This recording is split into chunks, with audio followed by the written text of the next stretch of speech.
Cette maison est donc très ancienne, puisqu'elle date du début du XVIIIe. Et cette façade était quand même en état plutôt délabré. C'est du petit patrimoine, comme il y en a un certain nombre dans la ville d'ailleurs, qui n'est pas susceptible d'être soutenu par l'État. La Fondation du patrimoine, nous en avions connaissance par déjà des interventions existantes. Effectivement, il y a un calvaire qui se trouve à côté de l'ancien séminaire, qui avait été restauré peu de temps avant. Et par la suite, il y a eu le calvaire du Champ de Foire, qui est très impressionnant d'ailleurs par sa composition, puisque c'est tout un ensemble, et qui a été restauré par la suite. Une chose, c'est que d'abord les travaux, c'est quand même quelque chose d'impressionnant.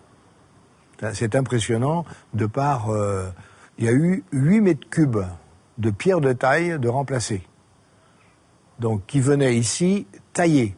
C'est-à-dire qu'il y a un homme qui a travaillé sur place à répertorier les pierres et à les mesurer et à faxer régulièrement pour que ça soit taillé sur place à Fontaine-le-Comte où était l'entreprise. Ils avaient tout ce travail d'écriture et de calcul qu'ils avaient à faire.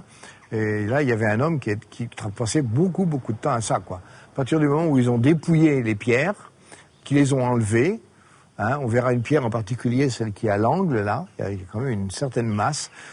Toutes les embrasures de fenêtres et de portes, un certain nombre ont été restaurées, ça se voit bien sur les images.